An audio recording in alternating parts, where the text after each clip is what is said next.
It's Tuesday, and you know what that means. It is IndyCar night on iRacing.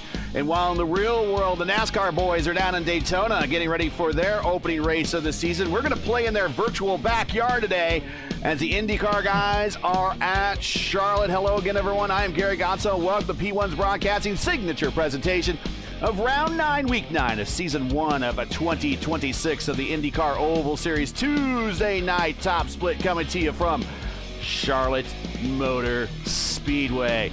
We got an all-star, jam-packed crew in the booth with me here today.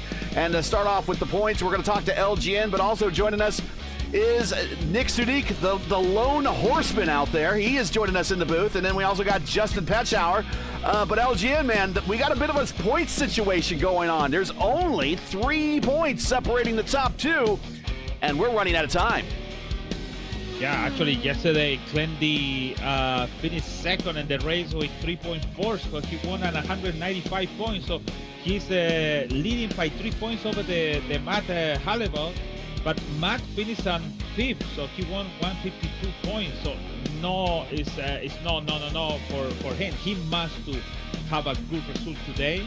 To what if to get return the leader. So I think the battle actually is 100%. The battle for the championship is in between Clendy and Matt, and it's gonna be 4 races or 3 races to go to catch that. So keep an eye on Brandon Trost, because yesterday he won 8 on the road from 7:15 to 2:15 a.m. yesterday.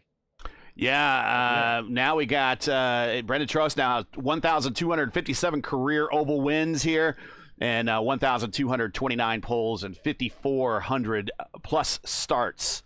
And that is for Brandon Trost. He is in the lineup. Joining me for the driver expert point of view for tonight is Nick Sudik. Nick, it's good to have you here. It's been a while. Welcome back to the booth. Yeah, I had to cash in my my one booth appearance for the year here. Maybe a couple more during the year, but no, I've been having a blast. Just kind of taking a back seat, working on the road side of things, especially with my shout outs to my Fiercely Forward teammates. Hello. But yeah, I'm up here. Give some expert analysis. Look at this hot race on a pretty hot track, and big name of the game today is going to be tire wear, managing tire wear. Do you play for the short run? Do you do the undercut? Do you wait for a caution? Because pit entry and exit are going to be very difficult. The return of Brandon Trost with the vengeance, as LGN said. We got a lot of storylines at play, and I think we're on for a wonderful race here. And let's get in today's starting lineup. Justin, welcome. Go right ahead. Well, before I get into the starting lineup, Nick, you almost forgot to add one other thing to what you just said. A side helping of beef, from what we've been hearing as well this week at Charlotte. But with that out of the way, here's the starting lineup. Casey Pobolonis starts on pole. Next to him, the prodigy Indy Kirkenbauer. And if you look at the time, 24.278, same exact time for third of Trace Shadid, also at 24.278, starting third. Mason Mitchum starts fourth, rounding out the top 5. Hot Fuzz himself, Jose Pizarro. 6th, it is Brandon Trost. 7th, Tyquella Tristan Fortson starts 8th. 9th, Tony Pizarro, the Deer, and Eclempic will start 10th. 11th, it is Caleb Brashear. Mohamed Omir starts 12th. Lilac Sear starts 13th. 14th, it is Richard Vasquez. Matt Hollabaugh will start 15th. 16th, it is Kyle Clenworth. 17th, Elijah Gilson. 18th, John Stellard.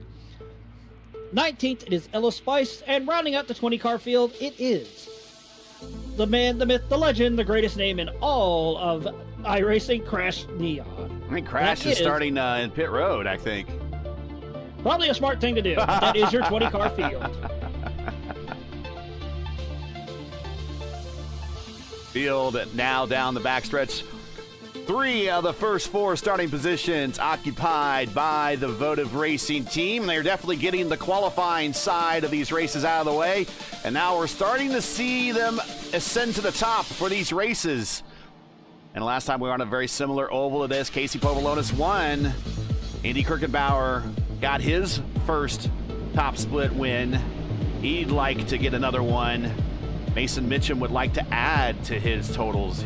He has not had one yet. But speaking of Casey Bovalonis, now we know we're in for a good race because over the chat.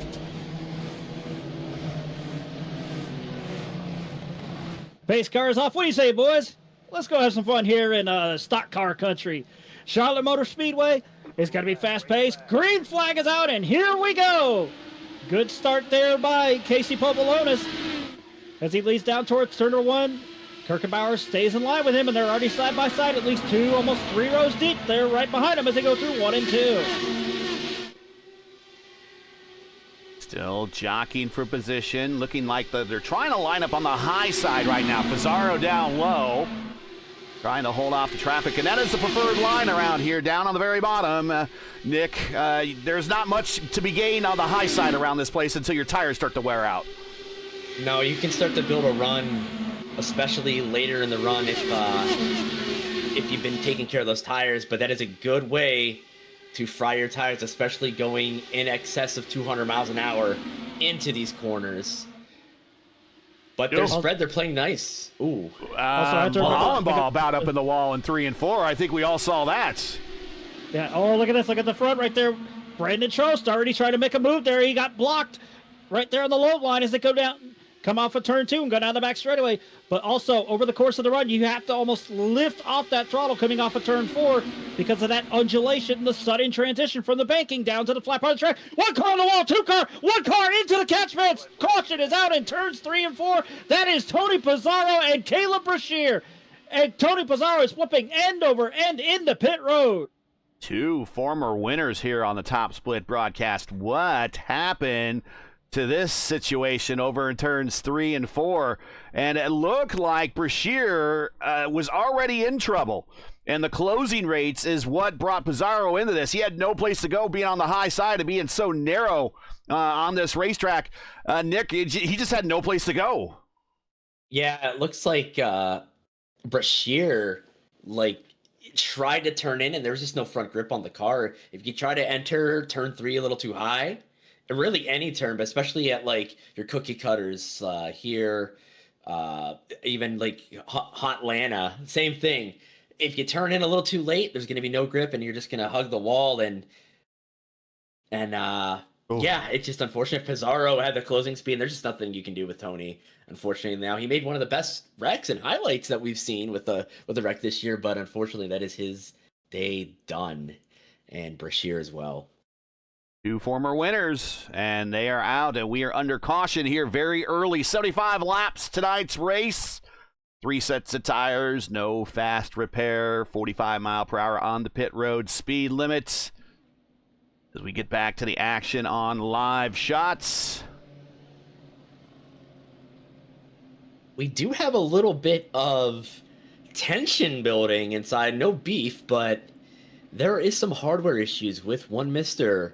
Brandon Trost. He is having force feedback issues, and it is either cutting out or it is completely gone. And I couldn't tell exactly what he was saying, but yeah, he is experiencing not a lot of force feedback. That's going to really hinder how he feels the car changing, especially as those tires start to wear. He's not going to be able to feel that slip. So hopefully that doesn't impede his race, but it definitely is something to keep an eye on. Nick, a lot of the esports drivers like to run with low force feedback. This could be something that maybe with a driver with a lot of experience like Trost can overcome because of all that experience?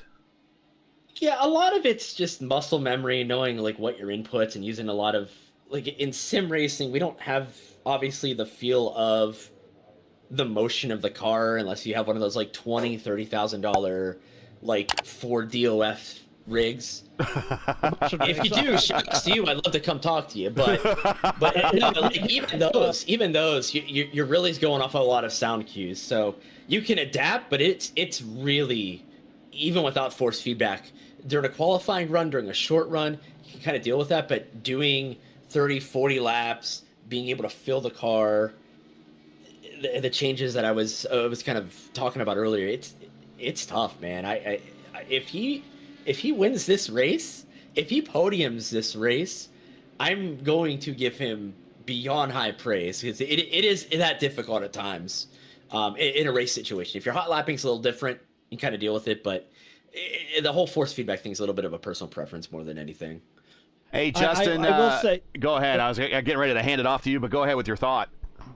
well, I was also going to say, if you want to talk about $20,000-$30,000 rig, you could ask Jordan Taylor, but then you have to remember he actually flipped it on his live stream 6 years ago, so probably not a good thing. Hey, Justin, we saw Mason Mitchum give up a bunch of track position and come to pit road. If there's a lot of caution, he might be good to go to the end here.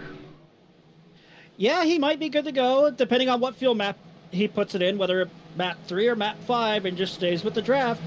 Conserves his tires over that long stretch. Over the long It's run. a massive stretch. Yeah. It's a massive stretch. He should be able to make his way up towards the front, and I wouldn't doubt it, because we've seen him do it before. But anyways, pace car's up, back under green. Here we go, off into turn 1 again.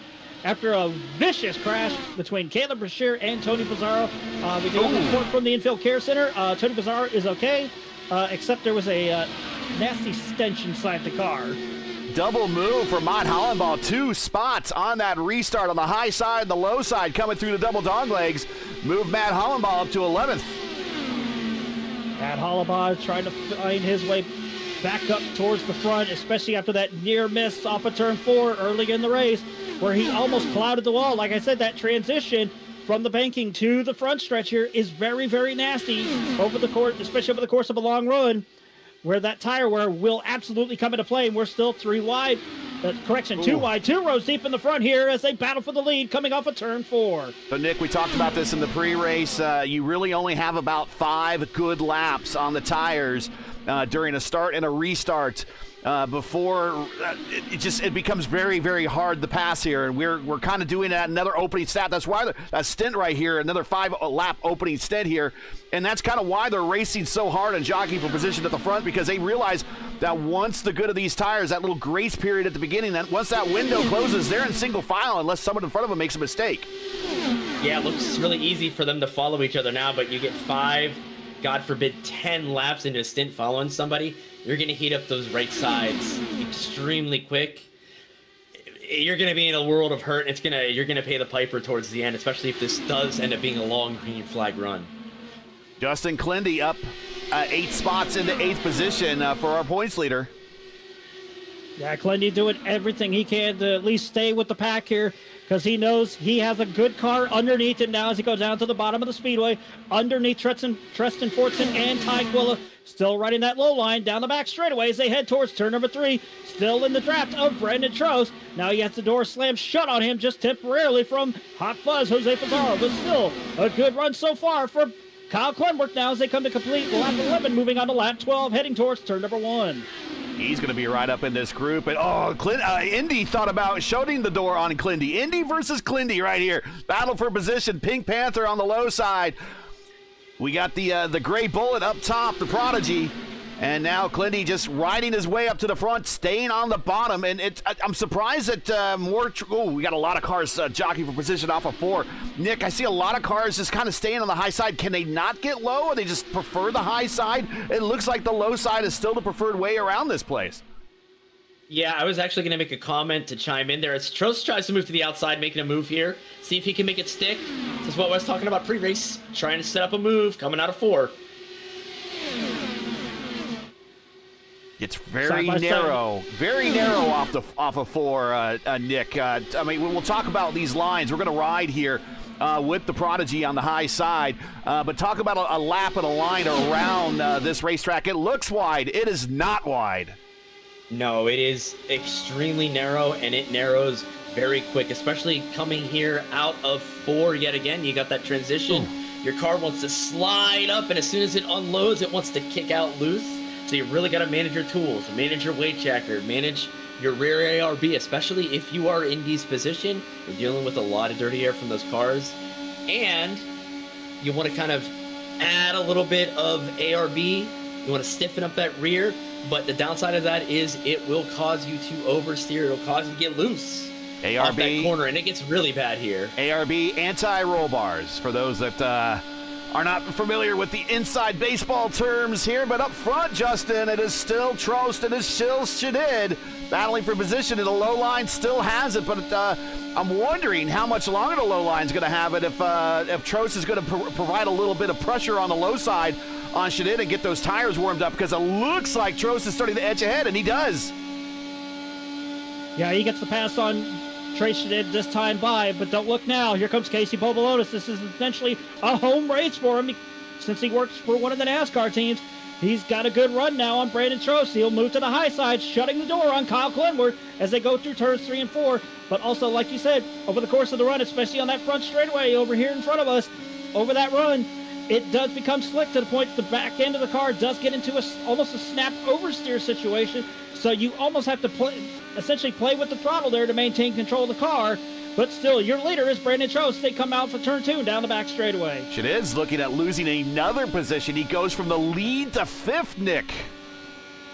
Ooh, yeah, that is interesting. I don't know if maybe he might be trying to save, maybe not fuel, but just kind of save tires for later in the run. He knows Trost is putting pressure, and Trost was kind of doing a smart thing there. He was kind of, not, I don't want to say pinching, but he was definitely leaving a little less room than Trace would have liked to coming off the corners. That's going to add a little bit of tire heat, and that's going to wear your tires down, and especially in the conditions that we're dealing with today, the track is 106, and it's a little bit hotter than I think they've had this whole week so far. It's a lot to stay pinned to that low line and be able to keep that momentum, especially with the nature of Charlotte.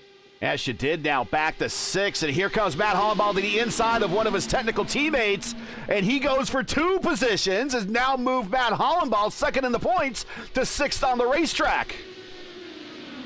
Matt Hollenbaugh with an absolutely fantastic run, still side by side with his technical teammate Trace Shadid, but now he should be able to get the run going down the back straightaway here. He's got a little bit of drafting help from Treston Fortson, still side by side with Trace Shadid. Down the back straightaway, he should be able to try and get by him, but Treston Fortson will slam the door shut, still side by side with Trace Shadid on the outside, watching up just a little bit coming off of turn 4. Nick, this is our first time using the hybrid here in the top split race at Charlotte. Ooh, as we see going through the double dog legs, a little bit of a waggle there for Matt Hollenbaugh. Where do I use the hybrid here? Where do I get the most effectiveness? We see Hollenbaugh to the inside of Shadid. You know, mostly, Gary, you're going to want to try to use it to set up a move a little bit off of turn number 2. And then ideally be able to use that through the double dog legs just to kind of get a nose ahead and be able to complete the pass. Maybe not in a turn 1, but kind of like how Trost did coming out of 2. And it almost takes you a full lap to actually set up a pass with the package we have. But the hybrid definitely allows that to be more dynamic. Again, you're not going to be able to see how much the other drivers have, but you almost want to kind of to bait them into using their hybrid in an opportune time, or dump all of their hybrid and either have to regen through turn 3 and 4 manually. You can kind of manually regen. Oh, 3 wide into 3, and maybe Clindy was using that hybrid right there to get a little bit of generated boost, and he goes to the point very patiently, just waited his turn, but found the hole. Yeah, that was actually a really good example of building momentum and then using that. Here comes Povolonis to the high side. Trost now goes back to 3rd. Kirkenbauer 4th. Hollenbaugh up to 5th. Fortson back to 6th. Ty Quilla 7th. Hot Fuzz in 8th. Shadid in 9th. O'Meara in 10th. One of our points leaders, Anna Klimek, struggling right now, but we're still got 2/3 of a race to go. Anna Klimek back in 12th, leading the Open Series points, led the Oval Series for a little while, but the last couple of weeks have not been kind to Anna, Justin, and right now she's struggling back in the pack, but again, I shouldn't say struggling. Oh, whoa, there's contact with Gilson, and puts her into the grass. Gilson up into the wall. Gilson was has got to have at least some tremendous damage there. Ooh. Especially, And he's there it is bouncing off the again. wall. Yeah. Vasquez to the something was outside. Yeah, his car is a little wobbly right now. Maybe damaged goods. He might need to get the pit road sooner rather than later. It's a little too early to pit, but if he does, well, actually, it's not too early to pit. He could probably make it from here if he wants to, Nick. You could make it from here. You definitely need a little bit of a fuel save, but it's not the worst time if he's saying no damage. No. He is saying no damage, so he might Wow. have just overcooked his tires a little bit, but man, he is lucky. He's lucky, but yeah, the fuel window is technically open. It's going to be, oh, wow. Oh, mirror. Loose off of 4 through the double dog legs. And that actually gets to the point that I was going to be making. Your tires are going to go before your fuel goes. We were talking about this pre-race in the green room, but you're going to want to pit early. The undercut can definitely work out. The only way it's not going to work out is if we get that dreaded late race caution. And Lewis, I know you're not doing much talking on this one, but who normally does the undercut here and who normally pays for it? Oh, Brandon Trost, but I hope he's going to stay for outside because he's doing a pretty good job. And it always happens. He come into the pit and come in the yellow and he does a lap and then he coming with a lot of violence and then came over. So we didn't see for a while that. I hope he stay out until the tank is gone or something like that. Justin, top 4 starting to pull away right now. Lap 30, Nick Sadiq, broadcaster, jinx caution. Making a note of that. Yes, note that, please. Here, I will circle. Would not be the I will first circle time. the lap there, and I will put NS. Get your bingo cards ready, viewers.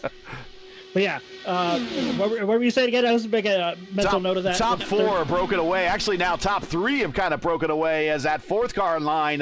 Kirkenbauer might have used his tires up, racing a little too hard up front. But Clendy, now Povolonis and Trost, but they're starting to get separated by about 1/10 of a second for each position. Yeah, they're starting, like you said, they're starting to get separated by 1/10 of a second. Kirkenbauer, he's starting to fall back just a tad bit. Like you said, I think he might have also overused his tires to where it's opening up an advantage for Tristan Fortson to start reeling his way in with the use of that hybrid power, which you can use. From what we've seen, what I've seen, it's 10 on the deploy, 10 on the regen. But with that one, you can deploy it in almost spurts like you can at Indianapolis. Use a little bit of the backstretch, regen, deploy again. So it's going to be interesting to see how this all plays out. And from what I've been hearing over the radio communications, there is a little bit more tension building between Kyle Glenworth and Brandon Trost. But as the old saying goes, nothing surprises us anymore. Tension brings drama. Drama brings views. Yes. We also got to watch Trace as well. He did drop back to 11th now currently, but he might be managing his tires a little bit. Like, as he bobbles a little bit there. But Did he a might be little trying bit to of make a late a run push Buddy here. Lazier clipping the dog leg there. That will not save the tires, unfortunately, but be very curious to see what he does. Probably got about another 10, 15, maybe 20 laps on this fuel run here. So we'll have to see if he continues to fall or if maybe he makes a late run surge. He's racing John Stellard. Stellard making his first start in the top split broadcast in that Target Chip Ganassi throwback livery. Welcome. Good to have you here and good to have everyone else here. If you're just joining us, you are watching P1's coverage of the top split, Tuesday night top split here of the IndyCar Oval Series on iRacing. Make sure to smash that like button, subscribe to the channel if you're not done so already. And ring that bell so you get notified of future P1 iRacing broadcasts. And we're going to have a big one this week. Start of the AMA for you stock car fans out there. AMA racing on Thursday and Friday nights for much of the rest of the year here on P1. That's going to be Murph in the booth. Make sure to check them out starting at 8:20 on Thursdays this weekend with the AMA Grand National Series and Truck Series Thursday and Friday nights consecutively at Daytona. And speaking of broadcast, can't forget next week. Mohamed Omir signaling he's going in. As I was saying, making a mention of that. We do have one big broadcast that's coming up next week. And you know what I'm speaking of, Gary. I'm checking my calendar. Let's see. 24 hours? No? I have a lot coming up next week. We got CIS at New Hampshire on Daytona 500 Day. We got Indy Open at Zandvoort. We have Indy Oval at Phoenix, improper Phoenix.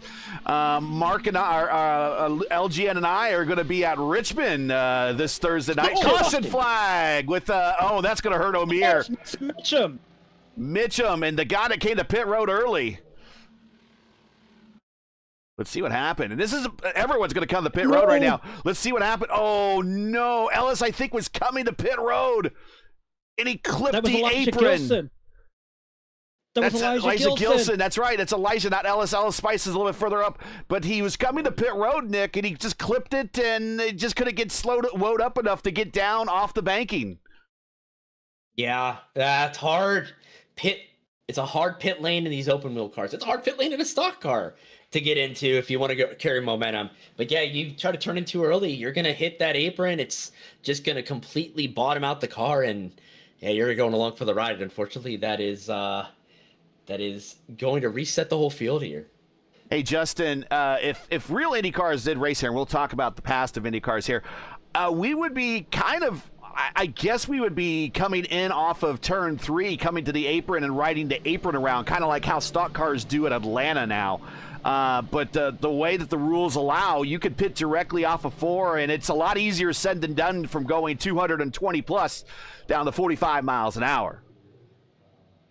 Yeah, I kind of wish that they would institute to where we would have a separate configuration for the IndyCar here, where we come off at enter pit road off of turn 3. That way we don't have situations like this. Because I'm going to be honest, that almost reminded me of J.J. Yaley and Mark Martin 20 years ago in the night race here at Charlotte, the fall night race here, where J.J. Yaley was trying to get into pit road and literally just turned Mark Martin head on into the wall off of 4. Everyone hitting their boxes, coming down for service. This should be the only stop these drivers need to get to the end, so they're going to make these tires last. Clindy already rolling, and he clips Povolonis at the line. Tristan Fortson with the good run. He goes up to 3rd. Can I say something? Go ahead. So you mentioned about the MIM, the NASCAR, the Grand National and the Truck Series on Thursday and Friday. So it's going to be Mark Murphy and Caleb Brashear calling the entire year. Okay. That's right. They'll be the entire year in the booth. Murph and Brashear. Brashear just knows he has extra work this week, so he just wanted to get this race over with, so he's parked it for the day. So believe it or not, guys, Charlotte originally did appear on the USAC 1980 Champ Car schedule.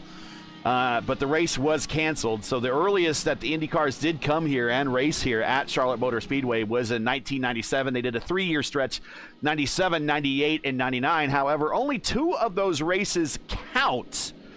The 3rd race, unfortunately, had a incident where debris went into the stands and killed a couple of the spectators, and they ended that race before the halfway point. And therefore, that race is not considered a full event, or a partial event. Cannot be received as a full race, basically, according to the IndyCar rules. So that is actually stricken from the IndyCar records. Although you can go out and watch the race, it is out on YouTube, and you can find results from that race out on the internet. But only 2 of the 3 races count. Buddy Lazier won his 2nd career IndyCar race here, and then in '98, Kenny Brack won his first career race here. In fact, it was his first win in a series of 3 consecutive wins en route to the 1998 IndyCar Championship, or the RL Championship that season. So last time IndyCars did come here, it was during one of the Roval weekends. I think it was in 2019, and 2019. Yep, and it was Joseph Newgarden, who just came off winning his IndyCar Championship at the time, performed some demo laps for the fans during NASCAR Roval weekend in a pre-aero screen IR18. That's how long ago that was. They were racing, actually put these cars on the Roval, or put a car, one of these cars on the Roval, but without the aero screen. So a lot has changed in IndyCar since then. And I don't know if we'll ever see another IndyCar race here, even using the Roval, which is, that's too bad. This is a good and a fun racetrack, and despite losing Texas, we still don't have a intermediate super speedway on the schedule anymore. Green flag back out on the racetrack. 43 now of 75 laps, 44 of 75 in the books. And it is Glindy, Bobolonis, Fortson, Trost, and Kirkenbauer. Everybody with fresh tires, Nick. Get him. Go at him. You gotta go. You gotta go. You saw how strung out we were. And that's going to be about the length of the rest of the race of where we got that caution. So you're going to go now. And the heck of a start from Kyle and Casey, both 2 by 2 going into 1 and 2. Still 2 by 2 between. Go ahead. Still 2 by 2 between Casey Pobolonis and Kyle Kleinworth. But look at this. We're going to wide. He just sends it, and I don't think anybody was expecting that. And Trost to the bottom, and he's going to lead. Now he's going to be. It's going to be Pobolonis with just nipping him at the line. But what a send by Trost going into 3. Got him sleeping. He sure I saw did. The roof set up, and I was like, no way. Like, I saw it. My camera right now as we go 3 wide. 3 wide again. Here comes Clinton and says, "Whatever you can do, I can do better, and eat my dirty air." My hands are on my head right now. I think all 3 of us have our hands on our head because that was insane right there. But don't look now. Here comes Indy Kirkenbauer. He slams the door shut on Brandon Trost going into 1 and 2 down the back straightaway. He's got to run, but here comes Casey Pobolonis to the inside of Kyle Clenworth. Indy Kirkenbauer tried to join with him, but it's not going to be enough. Kirkenbauer goes to the bottom of the speedway underneath. Kyle Clenworth off of turn 4, side by side. Who's it going to be at the line for second? It is going to be Kirkenbauer. It is good. No, it's Clenworth. But here comes Kirkenbauer to the bottom of the speedway underneath. He goes to the point. And he's going to be joined by Kyle Clenworth. Oh, well, almost contact there between Kyle Clenworth and Casey Pobolonis. A little bit of a Pruitt fade there going into the corner. That was. And look at this, side by side, 2 wide, 3 rows deep as they come off of turn number 2. And Ty Keela as well as in the mix now. And Clinton's like, you know what? I'm going to go ahead and I'm going to have to look at that part of the string to stick through the eye of the needle to make myself a little bit skinnier through there. But he about made it fit. Talk about threading the eye of the needle going into 3. So apparently they're finding an opportunity if you leave the door open cracked enough in the middle to maybe slide on in there and go 3 wide into turns 3 and 4. Game on. Game on. That's what they said. Game on. Here we go. You know, Nick, I had Tire be damned. I had an uncle that would always tell my aunt when you said it's time to go, it's time to go. He always used to say, "It's gotta go, gotta go," and that's exactly what these guys—they've hit that go switch. No way. And here we go again. Man. They were thinking about it, and they wisely heard you say, "No way, Nick." But there's still another lap to go.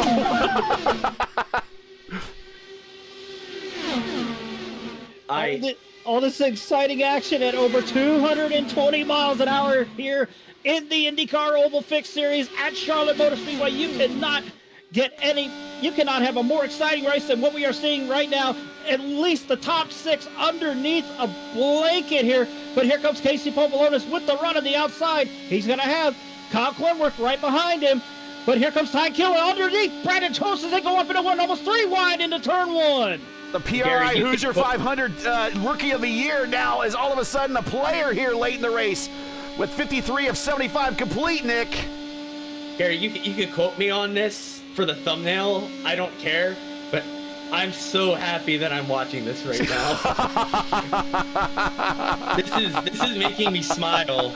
This is like the limit of aggression, and I love every bit of it. Lewis, you could put that in the in one of our Twitter X posts. You could just say, Nick says, "I'm so happy I'm not in there right now." Oh, here we go. We're gonna have a lead change here. Side by side, Indy Kirkenbauer and Ty Killa up on the outside. Killa's still side by side. He's going to try and get the run coming off of turn 4 here. It's going to be very close to the line. It's going to be Ty Quilla with the lead as they go up into 1. But Kirkenbauer says no chance right now. He's going to go back up into the lead now. Still side by side, at least for now, coming off of turn 2. Kookaburra tried to find a way to block him, but it's not going to be enough. Go. We're going to go away again. Casey Pavlonis to the outside of Ty Killer as they go into 3 and 4. A new player has entered the game as well. Now in 5th place, Matt Hollabaugh making a surge. Has not beat his tires up, by the way. Right. Well, the entire top 3 now in the Oval Series points have cracked the top 10. Klimek has now appeared in 9th as Clindy almost into the wall, might have grazed the wall going into turn 3 down the backstretch, and now here comes Hollabaugh to the low side. The former Elite Racing League champion for their first season. He's got a bead on the lead, and he's got a bead on an open lane going into 1 and 2 as he is working now on the draft of Indy Kirkenbauer.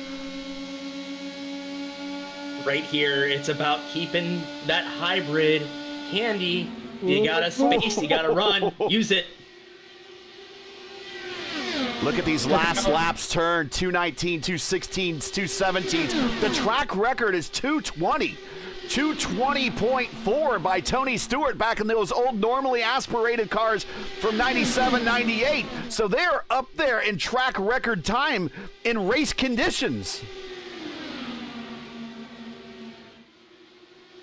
Actually, Alex here did 222.2. She did. And was that a race lap? The race lap? That's really moving out there. Actually, I don't have the purple lap up. The purple lap is a 222. Yeah, 222.2, and that is Zier in 11th position. Yep. Kirkenbauer got the door slammed shut on him from Ty Killa as they were going down into turn 3, down the back straightaway. Ty Killa now still with the run, tries to go to the high side of Kyle Clinworth, and it might not be enough. Nick, Alliance drivers, 1, 2, and 3 right now at the moment. 16 to go. Yeah, it's teammates up here, but they are fighting like they are rivals. Oh, Fortson! Yeah, I just saw that too. But no, I mean, you're going to work together till about probably like 10 to go. So probably another 5 laps. Hardball, big loose. Tires are starting to go, though. Tires are starting to go, and these drivers know it. They want to get their positions, and they want to hold it. So, you can look for your teammates to kind of box out a little bit longer, but that's their race to win as well, too. And they won't have the spoils at the end. Hey, Justin, check out who's in 9th. John Stellard making his first start here in the Top Split broadcast. He has worked his way up 9 spots to 9th. Stellard with an excellent run, but I'm still watching this battle here for the lead. This is insane. Quilla now in the green car to the point over Pink Panther. Green Lightning versus Pink Panther. Here we go, side by side into the corner.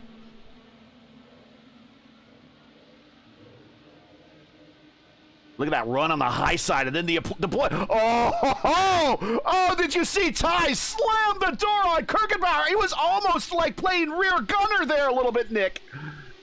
Yeah, what?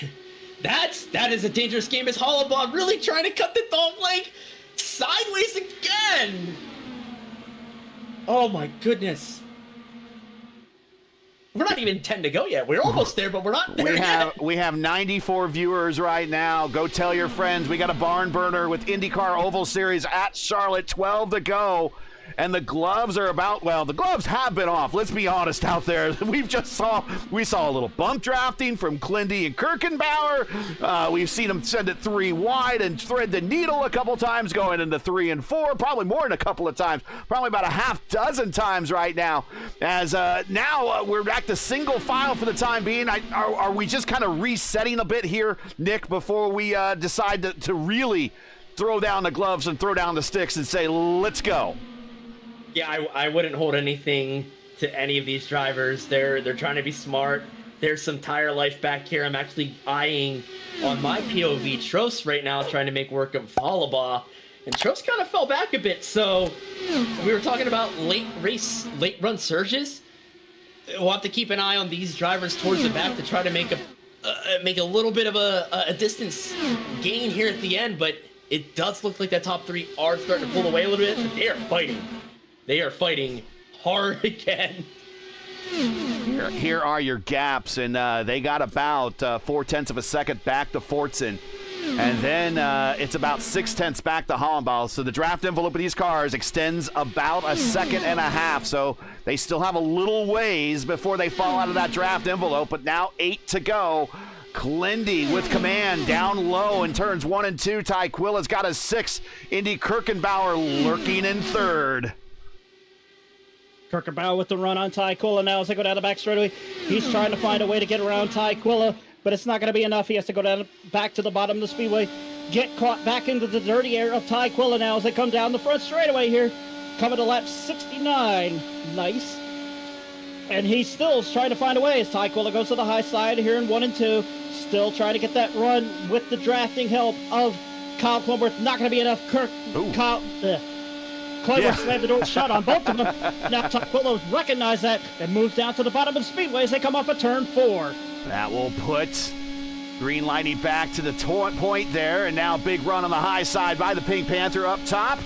And we're going to go side by side to 2 Rogue Racing teammates. Remember, Rule 1 of racing your teammate, thou shalt not wreck your teammate. Rule 2, please refer back to Rule 1 as Clindy goes to the points. Fortson has rejoined this pack yet again. It's those last 5 laps. It's going to be about hybrid man engine and about making the big run by Fortson to the inside. He used that hybrid and the draft to that run down the double dogleg on the front stretch, and he goes to P2. But he's not getting the draft assist from Clindy up top, who's going to lend that to his teammate. And here comes Indy Kirkenbauer, who's going to follow him through. I think Ty was regenning there, trying to regen into the corner and just caught him out. Now, how much drag do you get when you go for a regen, Nick? That's going to cost you a little bit of speed when you regen that motor, that battery.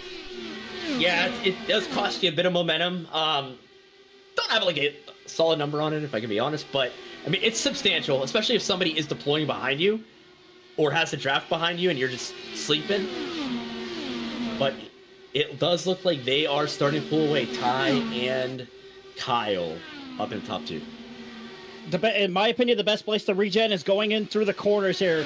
Deploying down the straightaways, regen in the corners. You'll lose a little bit of speed, but you'll still be able to maintain that momentum now. But still, it is Indy Kirkenbauer that is trying to make the charge underneath Tristan Fortson as they come off of turn 4, still side by side. Kirkenbauer gets a little bit of oversteer there. He has to back out of it to try and save it. He does so perfectly. But now here he goes with that run going underneath into turns 1 and 2. Trying to get by Tristan Fortson. Fortson sees what Kirkenbauer is doing. Not going to be enough as they go down the back straightaway towards turn 3. Lewis lap and a half here before Clindy is looking at a big payday, a 50-49 strength of field, white flag out, and this is going to help his points lead with another. We are running out of time in this season. It could be win maybe 20 points more, so it's a good gap for him to maybe maintain the lead for 1 more week. Half a lap to go down the backstretch. Clindy up 15 spots and another 1.5 mile win for the Pink Panther and former series champion. Our PRI Hoosier 500 Rookie of the Year comes home second. Ty Quilla, and Tristan Fortson with one of his best finishes in a while on the top split, certainly since he's won in votive at Michigan, comes home in third in a very high-pitched, high-stakes race tonight at Charlotte, Nick Sudik. Wow, that was beyond intense there. Wow, that was great job with Ty and Kyle, kind of able to control that race once they got linked up. But man, everybody else made them fight for it. Great race. 2 teammates going to do some victory donuts at the start-finish line. Winner by 0.3 of a second. Now, in IndyCar, kind of how we've seen finishes here lately, that's kind of a big finish, but the way that they're racing today, it was a lot closer to that for much of this race. Here are your final results from the heart of stock car country at Charlotte Motor Speedway. I prefer this place called Charlotte much better than when it was called Lowe's, Justin. I didn't like it when it was called Lowe's. It just reminded me of a name of a theater. Well, as he'll say goes, that's the nature of corporate sponsorship. That's how it works. But even when it was called Lowe's Motor Speedway, a number of us still called it Charlotte Motor Speedway. That's right. It's like Auto Club is still Fontana to me. Clindy with the win, Tyquilla second. So top two stops on the podium for Rogue Racing. Tristan Fortson in third. Kirkenbauer, the Prodigy in fourth. Casey Povolonis in fifth. Matt Hollenball with a good recovery drive. Matt Hollenball comes home in ninth spot, and I'll let Lewis determine who is going to be your driver of the race. Hot Fuzz hangs out in the top 10 all day, comes home in seventh. Brandon Trost in eighth. Anna Klimek with a good recovery drive comes home in ninth. And John Stellard making his first top split start comes home in 10th. Nice job, John. Lilac Zier in 11th with the fast lap. O'Meara in 12th. Trace Sedid up front and leading much early portion of this race, but as soon as he kind of fell off the pace there a little bit, just kind of stuck in traffic, never able to recover, comes home at 13th. Richard Vasquez had a bit of an exciting moment mid-race. He's 14th, Ellis Spice 15th, Gilson 16th, Mitchum 17th, Pizarro, Brashear, and Crash Neon is your top 20 as Clindy is continuously doing donuts as I've been reading this entire top 20. But yeah, before all the wild action was breaking out, back to the broadcast schedule. Next week, in terms of what I meant by big broadcast, the return of the iRacing IndyCar Series. Well, we have it this month. I don't know if it's going to be this week or next week.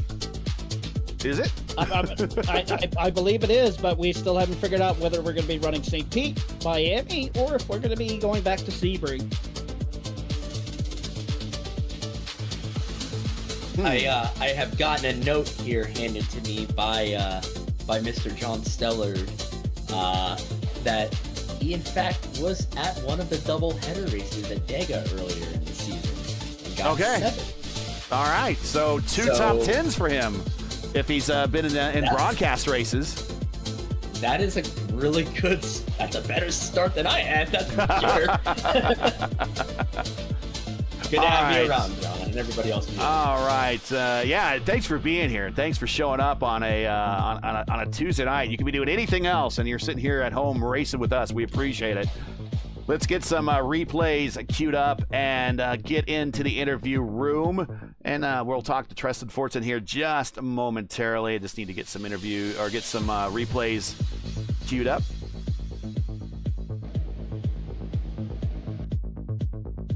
All right.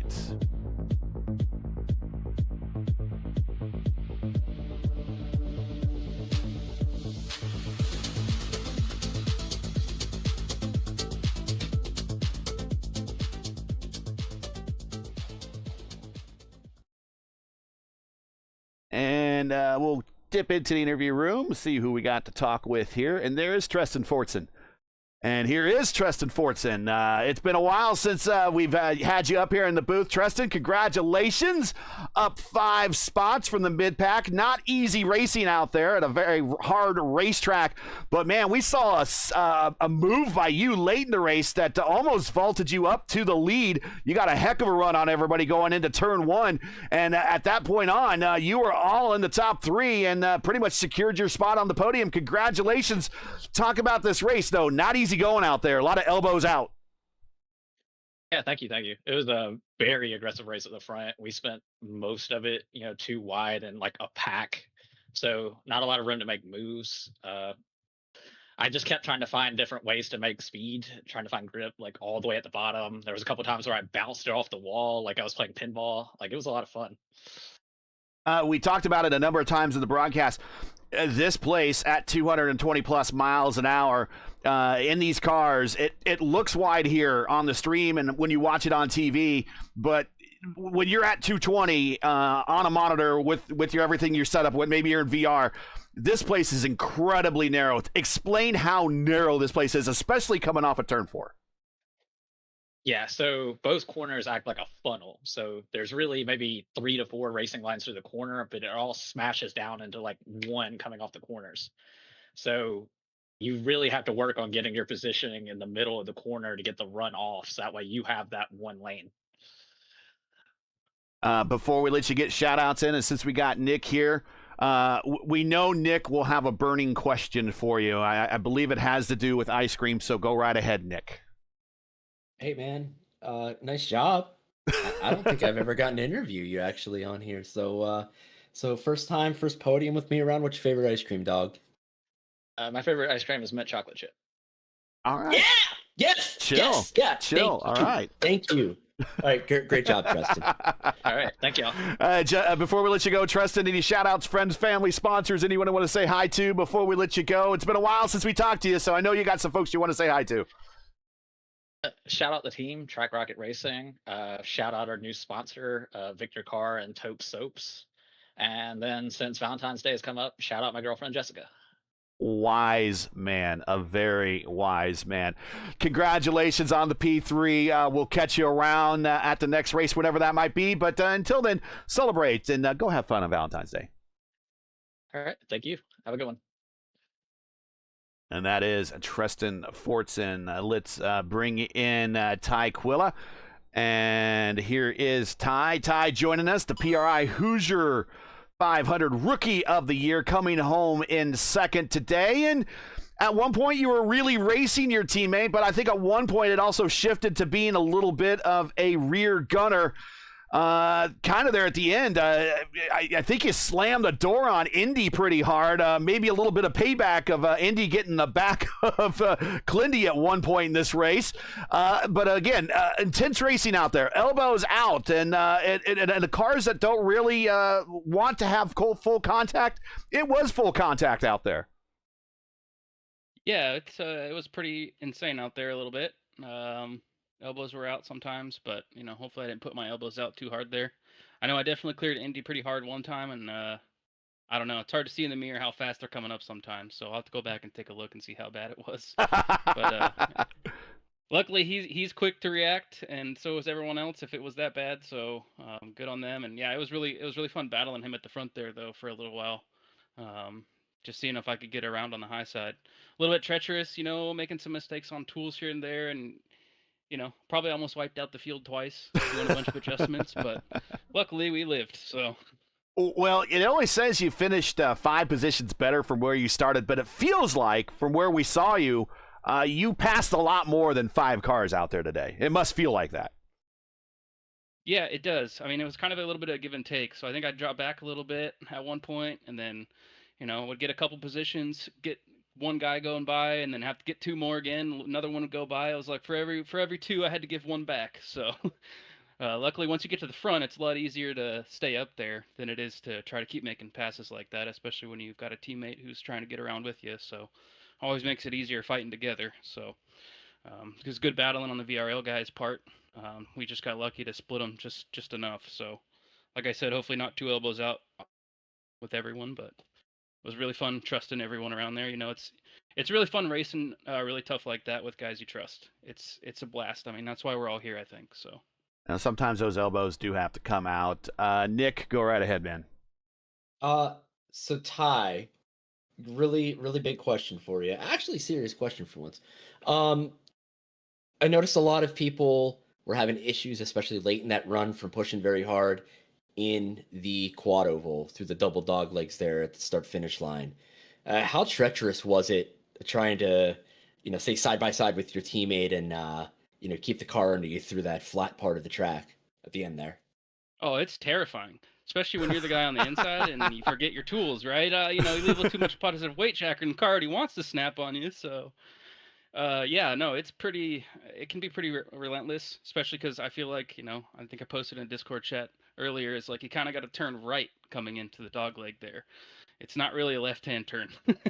If you turn left, you're going into the grass. So, yeah, it's always tough when you're out front because there's a lot of people's lives behind you that are at risk when you're up front there.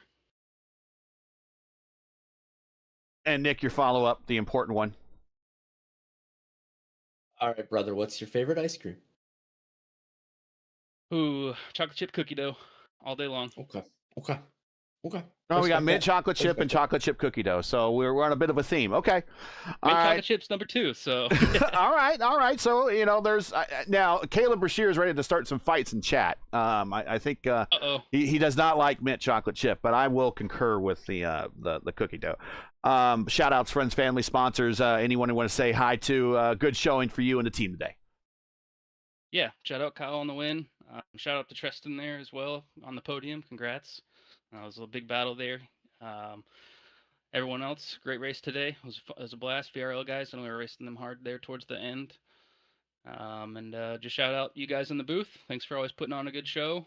I don't know, am I missing anybody? I think that's it. Ty Quilla, congratulations. P2, we'll see you when we get to the next race for us, which is next week. We are going to Improper Phoenix, so we'll see you in our last short oval of the season here in a week. Awesome. Thanks, guys. Take it easy. And let's bring up our winner today, Clindy, and this is here he is. It's going to be a big payday for Clindy with the 5K strength of field and getting the win. Matt Hollenball finishes 6th, so you make a little ground on Hollenball in the standings, just a little bit. You made even more ground over Anna, who got into the top 10, but kind of spent most of her day kind of struggling in the mid-pack. But another 1.5-mile oval win for you, Clindy. Congratulations. But really, I think the highlights of this race on multiple occasions, and I think in back-to-back laps, are you guys taking it 3 wide in turns 3 and 4. And I don't really remember seeing that here at even a real IndyCar racing in the past at Charlotte, and even in some of the virtual races we've done here. I'm thinking that might be a product of the hybrid. Tell me if that is right or wrong there. But also, what's it like when you hear in the ear, you're 3 wide, you're on the bottom, you're in the middle. What's it like when you hear that? I know when I hear it, it's almost like, oh crap, keep your hands steady. But talk about those moments going 3 wide to 3 and 4. Yeah, I mean, it's just the easiest way to pass 2 cars, right? You get a huge run and you can get them both like they're standing still. It's awesome. But there are a couple of times where, not everybody's on the same page, or, they thought there was not enough room, or there was too much room, or one way or the other. But I'm glad everybody lived every time, and we all got through elbows up, but nice and clean. There was a moment in the race, a little bump drafting from Indy. I don't know if you were expecting that, but did you feel it? And, how you feel about that? Well, I think he was just paying me back. I gave him a shot through 3 and 4 one time because I stuck my nose in 3 wide, and I don't think he thought there was enough room there, and juked right on me, so I bailed. And so I slotted right back in line, and then he lifted or checked up in the middle corner, and he apologized. He said he got freaked out and just had his tools wrong, or had missed the corner, and I gave his attenuator a kiss through 3 and 4 a couple of times. So I'm glad he was able to keep it straight, and my front wing stayed attached and unscuffed. So like I said, just very happy everyone got through all of those very fun, intense, and exciting situations with their cars exactly as they were to begin with. Nick, you watch wrestling with me, and in the wrestling business, they call that a receipt. Any questions for Clindy here before we let him get to his shout-outs and sponsors? I know I've asked you about ice cream before. I gotta think of something else here. Hey, what's your my favorite ice cream? Let me quiz you. Yeah. Do you remember? No. It's turtles. I like turtles. Okay. Whatever, man. What is your favorite? All right. What is your favorite pie? What kind of what's your favorite pie? Okay. So my mom, who I know is in the chat, makes a mean apple pie and apple cobbler. Though apple pie is probably number 1. Number 2's peach, and then number 3, it's gotta be good. But I've had some exceptional rhubarb pies, so that's my podium of pies right there. Why would you say something so controversial yet so brave, man? Honorable mention key lime. Honorable mention key lime. He's not lying about his mom's baking. She made us banana bread for the Sim Gaming Expo, and that was some really good stuff. Really good stuff. So I'm hoping that she'll bring that back again for the next Sim Gaming Expo this September, but he's not lying. He's not lying for sure. Clindy, shout-outs, friends, family, sponsors, big race for you. Another top split win. Starting the week's got to feel pretty good. Oh, I feel great. Mix up for yesterday. I got snookered out of 2 wins from poorly timed yellows, and Brandon Trost got a double bump draft down the back straightaway in one of those races to beat me. So I was absolutely fuming. So to beat him and to like 360 no scope dunk on him from the half court line tonight felt amazing. So shout outs to Brandon. I see you in YouTube chat. Thanks for liking the channel, subscribing, and tuning in. You're helping the numbers. So kudos there. Shout out to Tristan, who made it on the podium. Shout out to Ty, being my blood brother through thick and thin, getting through traffic with me, helped me work traffic, stay in control of the race, and swap and make sure that instead of running side by side and letting people get a big run on us, we shared the lead, which is what everyone should have been doing, and no one did. So you just gotta run smart, run hard, run fast, and we were able to run away with it today and get 1-2. So shout outs to everyone in the Rogue Racing family and in the Alliance. I hope today shows that we can race clean, close, and fair at every type of racetrack, and that's what we intend to do. Beyond that, thanks to my mom and dad who watch every race. Thanks to all my friends and family around the world who watch wherever they may be, whether they're in the Midwest, out here on the East Coast, or across the world. And shout out to my sponsors, starting with P1 Broadcasting. You guys in the booth do a great job putting these on every day of the week, basically, from the league races to the officials in iRacing. Thanks to Segerman Farms, my cousin Craig Segerman, who I know tuned in and cheered me on, and I kind of explained to him what the game plan was for tonight, and I'm glad it went off flawlessly. So consider that a flawless drive from the 20 and got all the way down and scored a touchdown, which is awesome. So excited to probably put a stamp on this championship at Michigan. All I have to do is finish well there, and I think it's pretty much over. But don't want to put too much pressure on myself and just blow up from the inside. So getting real strong at that mental toughness. And then, of course, if you go to advanced.gg and check out with promo code ClendySendy, you get 10% off your order, and a little bit of that comes back to me. And I know a few of you have ordered recently, so thank you so much to everyone who has, which includes my sponsor in more ways than one, Shane Coker of the Votive Racing League. He puts on an amazing league every Sunday night, or I guess it's every Sunday night when we can race, and we'll be on next Sunday after the Daytona 500 at Michigan, with setups provided by Robert Muchka III. He puts on great setups that are very good for racing.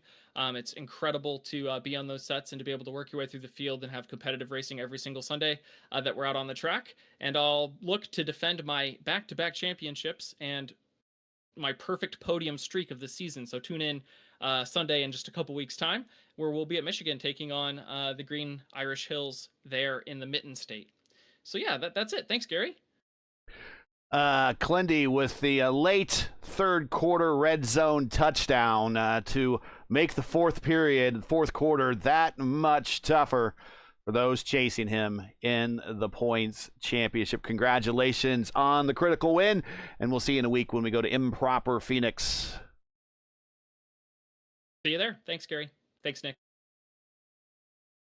Lewis, key win here late in the championship run, and it's now starting to shift chairs a little bit to Clendy now as a favorite as we get into the stretch run to end this season.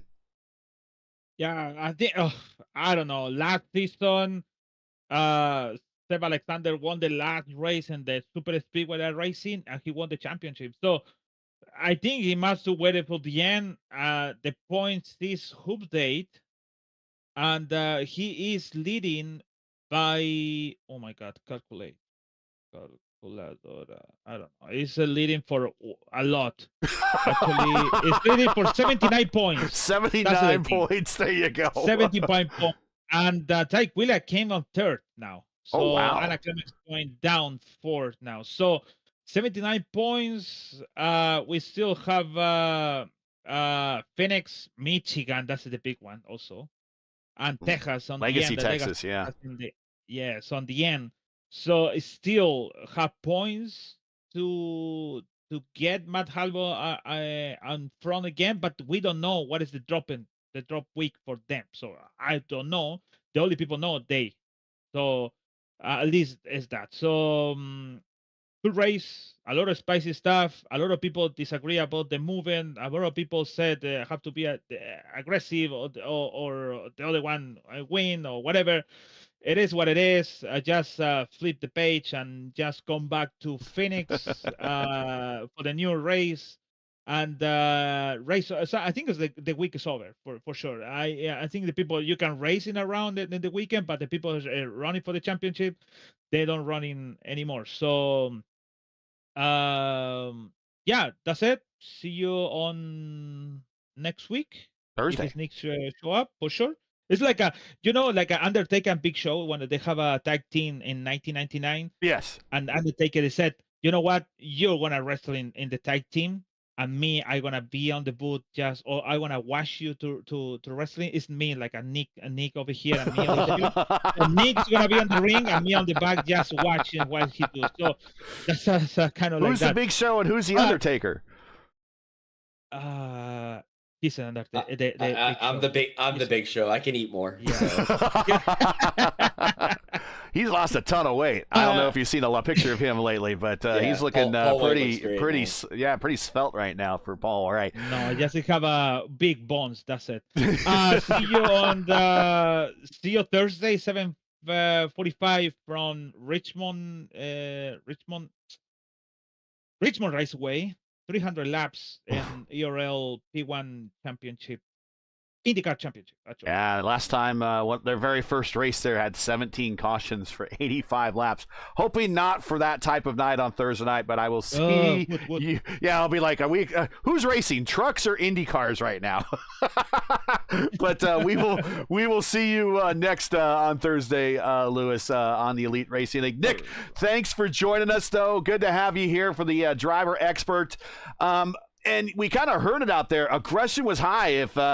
If you saw a hole, you better take it. Otherwise, you might never get it again. Yeah, you kind of saw that with Trost. I know he has the pace to win the race, hardware issues aside or not. And just the wrong time to have to fall back a little bit. And, a lot of, during the interviews, a lot of the theme was, there was a lot of give and take, and unfortunately just could not take back the ground he lost. Same thing happened with Matt Hollabaugh and a couple of the others that were up at the front at the beginning of that last run there. But yeah, wow, for us to stay green for that entire last run was just a testament to, there's a lot of aggression, but a lot of maybe not cool heads, but a lot of like warm kind of vibes, just simmering and just at a nice low boil, wasn't really rolling boil. It's just a nice little stew on the crock pot for 4 to 6 hours kind of beat. But no, this is probably one of the best races that hasn't been a pack, like a true quote pack race. Yeah. That I think we have seen in this car in a long time. And I think a lot of that goes to, the changes, a little bit with the weight, the little bit of the weight with the hybrid and the hybrid power itself. So, that was awesome to see, man. Well, thanks for being here. Good to have you in the booth. The door is always open. Remember that, my friend. But thanks for being here, and thanks for being a part of it. Before we get to Justin Lewis, I forgot to ask your driver of the race. The John Stellar. John Stellard. Okay. Congratulations, John Stellard. 8 spots improved. 8 spots. 10th position. Another top 10 finish for him, and he is your LGN driver of the week. Justin, now we look forward to Phoenix, a track that NASCAR has kind of torn up and changed up a little bit to much of my chagrin. I sound like Robin Miller when I complain about it because I am an old IndyCar fan. But we are off there next to our last short oval of the season at a NASCAR-ized Phoenix Raceway. Yeah, nothing really more you can say about that. Albeit though, the Petty, Bryant, and Foyt grandstands, I hate to say it, they did need to be torn down, because even when you go to Google Maps and the street view of where the grandstands were on what was the front stretch of Phoenix, you can literally see clear as day.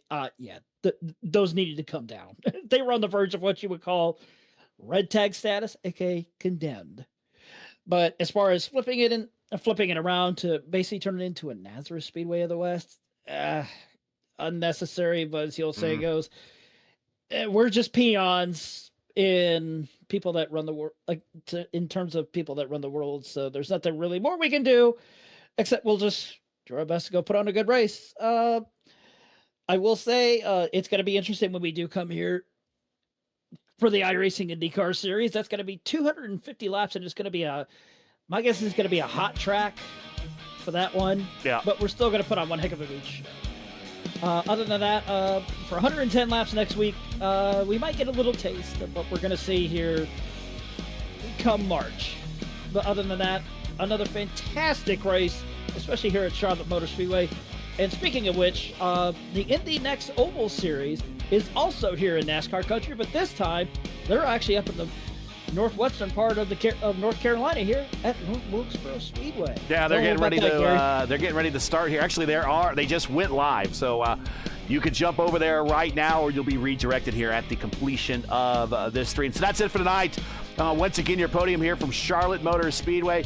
Clindy with another 1.5 mile win of the Pink Panther. Then we got Green Lightning there, and Ty Quilla coming home in second, and Tristan Fortson with a great consistent run for him coming home in third. That is your podium from Charlotte here tonight. Join us again next week for round 10, week 10. We only have 12 weeks of this championship. There's only 3 more races left. Our last short oval of the season. The season 1 of 2026 of the iRacing IndyCar Oval Series. Tuesday night top splits. Tease drivers head to improper Phoenix Raceway. Coverage begins around 7:15 p.m. Eastern time. Again at 7:15 p.m. Eastern. And remember, as always, for the correct time in your area, if you got everything right here at YouTube at youtube.com/@P1 Broadcasting. Hey, we love bringing these races to you, but not easy. Require time and money to produce. If you share our passion for the sport of IndyCar and enjoyed our coverage of the IndyCar Oval Series Tuesday night top split, please take time to visit our GoFundMe page. The link is in the description, and donate to our 2026 broadcast fund. We realize times are tough, so any contribution would be greatly appreciated. We want to thank you for watching and making us a part of your Tuesday evenings each and every week. Now, as you know, the YouTube algorithm game's not easy, so please help support P1 with the weekly grind. Leave a comment below. Let us know you thought of tonight's race and if you enjoyed tonight's coverage, especially that 3-wide action. Support us by smashing like in the video, would you? If you're new, click subscribe and while you're at it, the bell for weekly reminders so don't miss out on P1's other iRacing programming, including right now, it's the iRacing Indy Next Oval Series currently underway at North Wilkesboro. That's right. If you want to go see open wheel cars on a little NASCAR bull ring, yeah, there you go. Just click on over or just stay right here. We'll send you over when we end this stream. You can find it on our main channel page right now or just be redirected when I end this stream right here. Hey, promotional consideration paid for by the following: Simrat Market, your go-to source for iRacing paid templates and broadcast resources from clean base liveries to pro-level design assets. Simrat Market has everything you need to build your brand on track. Visit simratmarket.com. Download, customize, race. Track cams for this race are provided by Whiplash Sim Cams. Get the most out of your iRacing experience with Whiplash Sim Cams. To learn more about Whiplash, to like them on Facebook, you can follow them on X and Instagram. All the links you need are in the description. For business inquiries, to learn more about P1 and what we do, like us on Facebook, follow us on X and Instagram. You can also follow all of our social links on Linktree, and all the links you need are in the description. So, for the Lone Horseman, Nick Sadiq, for Justin Petchar, for Luis Gonzalez Nunez, for everyone here at P1, I'm Gary Gatto saying all good night, and thanks for watching, and all of our men and women serving in the military and as first responders. Godspeed, God bless, and come home safe. Catch us again right here next week in Phoenix for the next race of the IndyCar Oval Series Tuesday night top split right here on P1. Good night, and make sure to take care of your loved one on Valentine's Day. We'll catch you later.